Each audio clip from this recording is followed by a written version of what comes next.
Hey F1 fans, and welcome to Formula.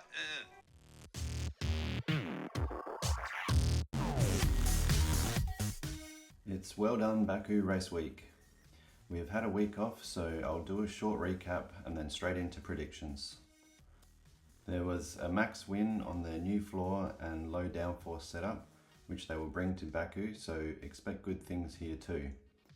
There were some fights further down the field, including Stroll and Ocon, Sonoda and Lawson, then Sainz and Behrman getting together, and Ollie actually being deemed at fault and having 2 penalty points added, making his total 10, and that means he's only 2 away from a race ban, so be a good boy please Ollie.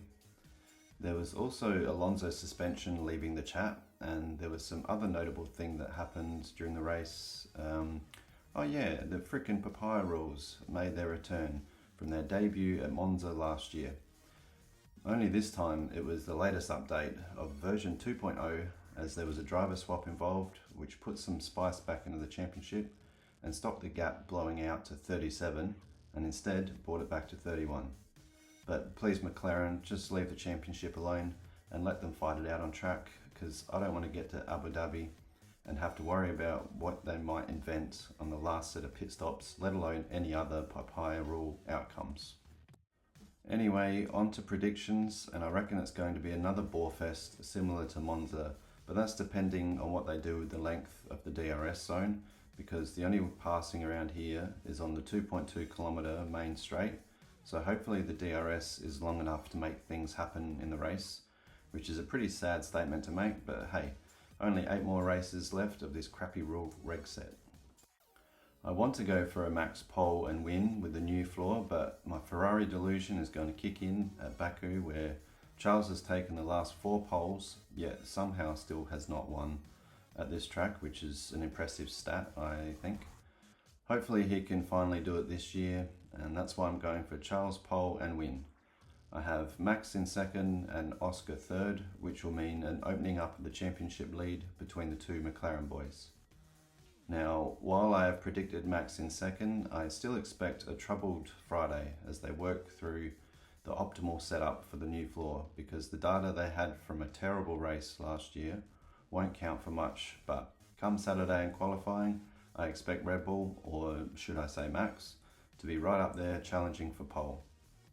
As for Charles, hopefully snagging pole and a win at his favourite track, and I'm hoping that this isn't all delusion, and they can take what they learned in Monza and just tweak it slightly to gain a bit of pace. I'm thinking that this will transfer over to Hamilton, as he has been slowly adapting to the Scarlet car, and if not for the 5-place grid penalty, he would have been right on Charles's tail. I think an Oscar podium is a certainty at a track where he won last year with a ballsy move on Charles, and was almost on my winners list, but as previously mentioned, I let my Ferrari delusion take over, so sorry pastry, but hey, you still open up the lead in the driver's title. On to some news over the small break, and Max chose to race in another series over changing nappies. Can't really blame him. He had to go back to school, and sit a written exam, and then drive around with an instructor who was teaching Max about the lines around the green hill. To Max, who has spent countless hours in the sim racing around this track. Okay. But hey, to his credit, he obeyed all the processes and was then allowed to race under Permit B conditions to allow him to work his way up to Permit A, and his ultimate goal of racing in the Nürburgring GT3 24-hour race next year. But I think he has already lined up a spot in the GT3 NLS event straight after Baku on the 27th of September. So let's see if he attends and how he does. Well, another week done, and another one without any contract announcements regarding George or Kimi. So I'm wondering if Toto has broken his phone on purpose.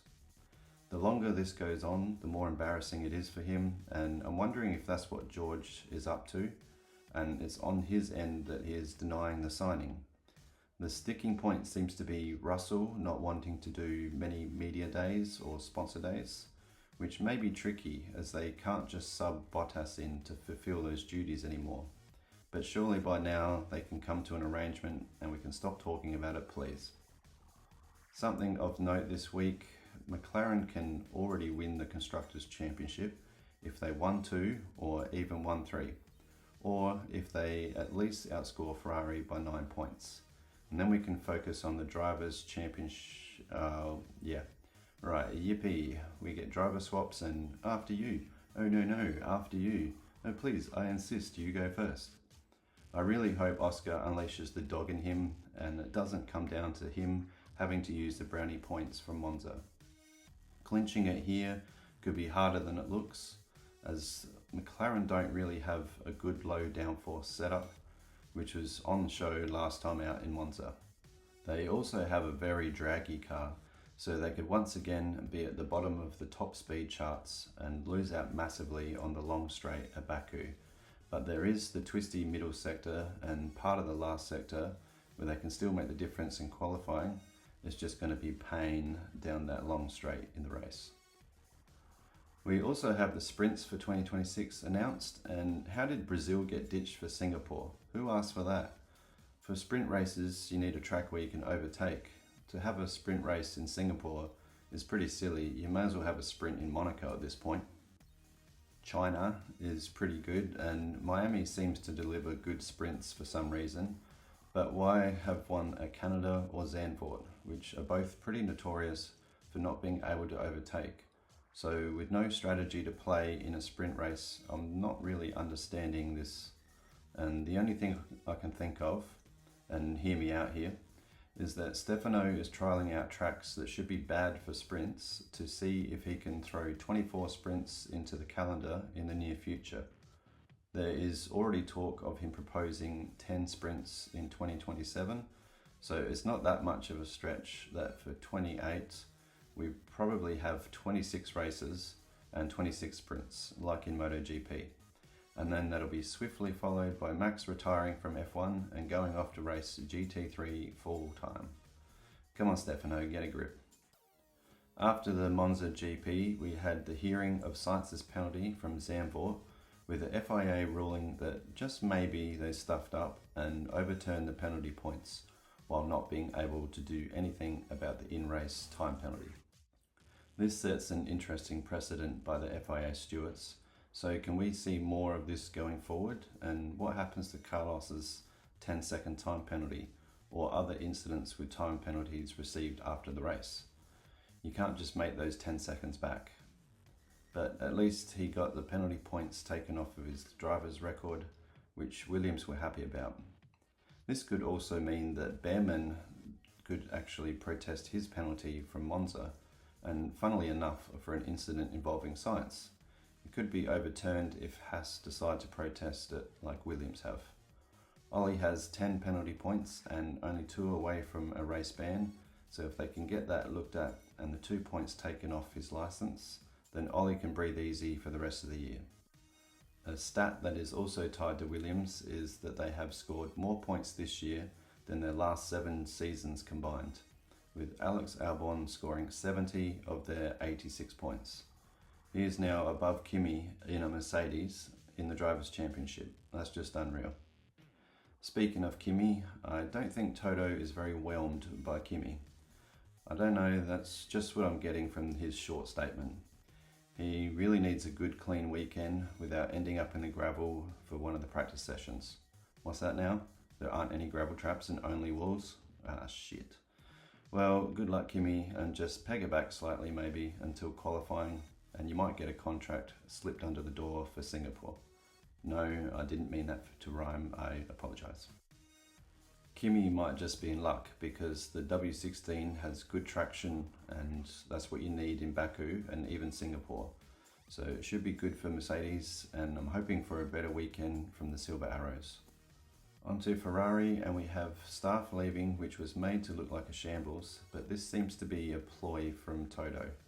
Wolf Zimmermann and Lars Schmidt are set to leave the engine department, which means Enrique Gualtieri will manage the development, and this was made out to be more dramatic than what it actually is. As it turns out, the 2026 project for the engines was complete a couple of months ago, and Enrico is now running the engines on the dyno. Toto has played his part by spreading rumours that Ferrari are struggling with their engine development, so that staff leaving Mercedes don't end up at Maranello. At least Toto knows he has a career in politics as a shit stirrer if he ever decides to leave Mercedes. It's tyre talk time, and Pirelli have brought the C4 hard compounds, C5 mediums and C6 back into the selection as the softs. The C6 may be a bit too soft to last a lap around here for qualifying, with high demand for traction, and for that reason I'm thinking the C5 tyre will be the compound to set a quick time on. So don't be surprised if quite a few of the teams reach for a medium in Q2 or even Q3 quali. As for race tyres, I can only see it being a one-stopper, big shocker there. And only hards and mediums used, with some variations of that playing out down the field. Okay, so there is my preview to the Done Baku GP, and let's see how wrong I was come Sunday. But more importantly, who do you think we should look out for this weekend? Let me know in the comments below, and thanks so much for watching. I'll catch you in the next one.